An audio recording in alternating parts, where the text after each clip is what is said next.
So tonight I want to talk about slapping mirrors.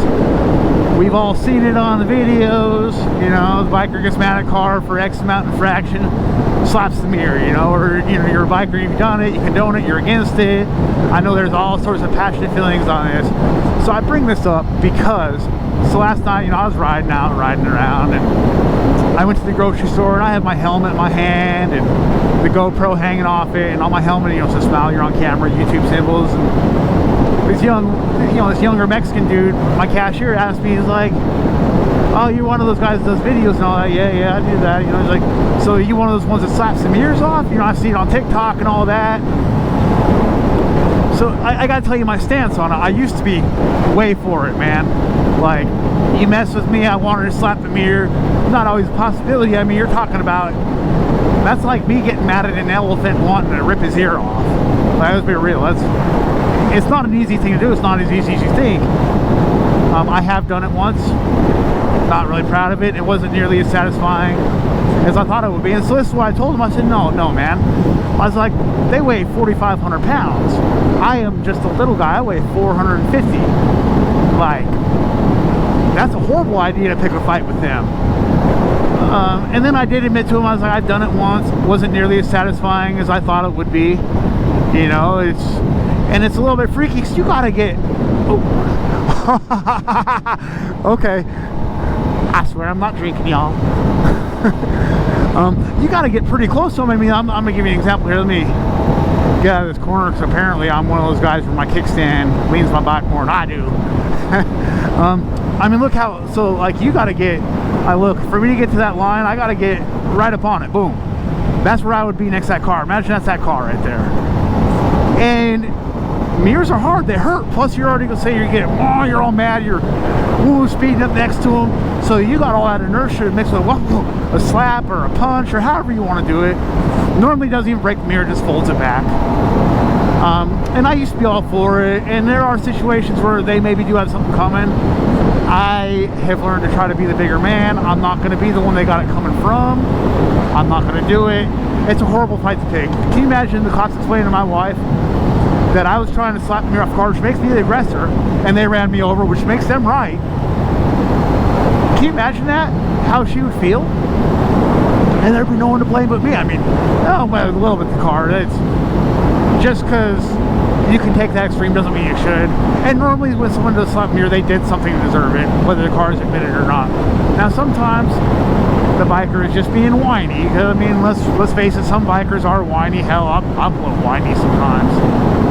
We get in our feels, but I mean, you're literally out here on the bike, you kind of feel like everyone's out there trying to hurt you and they hate you, especially on a sport bike. So you start to take it personal, and it's easy to get an us against them attitude. I had it for years. I'm starting to get better about it and realize that most cars weren't even aware of my presence. It was not intentional. I am just being a baby about it. And I'm trying to work on that. I get road rage in my car too, you should know that.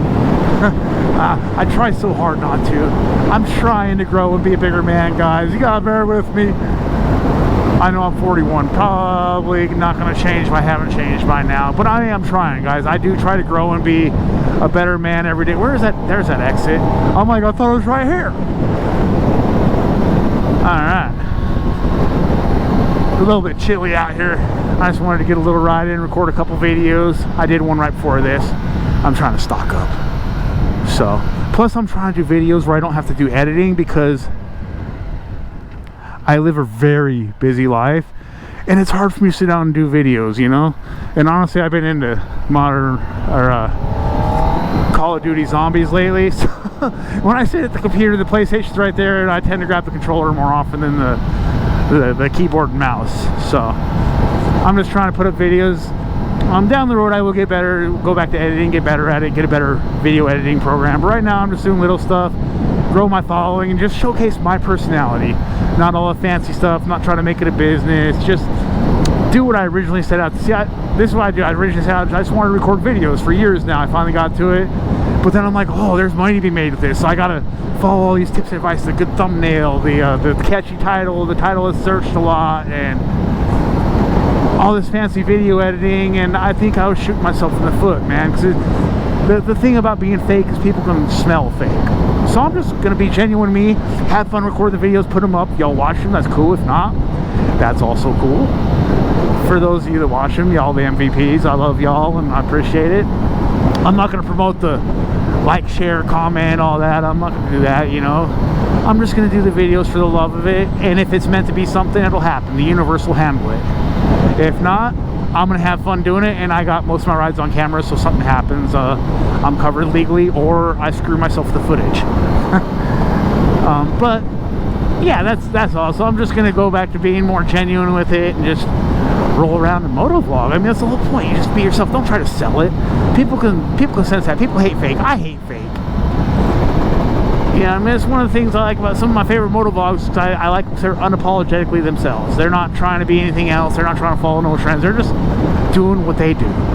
So that's what I'm doing. I hope y'all enjoy it. I mean, I'll cover a wide range of topics. I plan on covering a little bit about my legal situation stuff. I've been in a lot of legal situations, and I'd like to, you know, give almost like the prison YouTubers, give some of my stories, experiences, do's and don'ts, you know, stuff. I'm just talk about it a little bit, help it, a little bit therapeutic, a little bit. Hopefully someone hears my story and takes something from it. I want to cover a little bit. I'm completely sober nowadays. I actually, so I haven't done, I used to do, what's the best way to say it? I don't want to get, you know, any YouTube strikes or nothing. I used to do crystal. I'm 11 and a half years clean. That's been a hot minute. I used to blow trees. I don't anymore. Haven't, and I don't know, I have a few times in the last year, but for the most part I don't. And honestly, now I'm committed to not. I like having the clear head. The last drink I had was on Christmas. It's now February 9th, which, oh, funny story, today is exactly 2 years since I bought my 636. So I've been a Kawasaki man through and through for the last 2 years now. I know I always buy new bikes in the winter. It's a gift and a curse. I am blessed, though. I work hard to be blessed, and there's also ways where I'm blessed. It's just really nobody's business. Don't worry, I'm not a trust fund kid or nothing like that, you know, but I'm pretty blessed. So that being said, I'm done rambling, man. I tend to do that in my videos. If you like it, that's cool. If not, I'm sorry. Don't hate me. On that happy note, I will catch up with you guys down the road on the next video.